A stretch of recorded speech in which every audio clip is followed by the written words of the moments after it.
So that was just one of the things that we are thinking. I would recommend that you read our manifesto.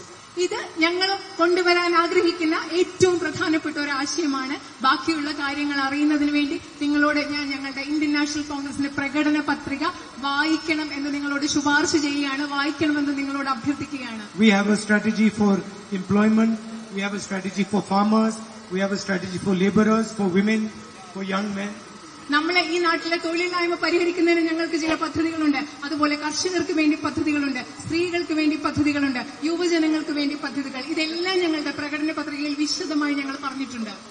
And the BJP has also promised a few things. അതിനൊപ്പം ബിജെപിയും കുറച്ച് വാഗ്ദാനങ്ങളൊക്കെ ഈ നാട്ടിലെ ജനങ്ങൾക്ക് നൽകിയിട്ടുണ്ട്. I looked at their manifesto. ഞാൻ അവരുടെ manifesto ഒന്ന് കാണുകയുണ്ടായി, നോക്കുകയുണ്ടായി. They have two main ideas. അവർക്ക് രണ്ട് പ്രധാനപ്പെട്ട ആശയങ്ങളാണ് അവരുടെ പ്രകടന പത്രികയിൽ. One is to bring the Olympic Games to India. ആദ്യത്തെ പ്രധാന ആശയം എന്ന് പറഞ്ഞാൽ ഇന്ത്യയിൽ ഒളിമ്പിക് ഗെയിംസ് കൊണ്ടുവരും. And the second is to send someone to the moon. രണ്ടാമത്തേത് ആരെയെങ്കിലും ചന്ദ്രനിലേക്ക് പറഞ്ഞുവിടും. ഇത് രണ്ടുമാണ് ബിജെപിയുടെ പ്രകടന പത്രികയിലെ ഏറ്റവും പ്രധാന ആശയം. Of course, they will use a rocket that ISRO made, which was founded, which was supported, developed by the Congress Party.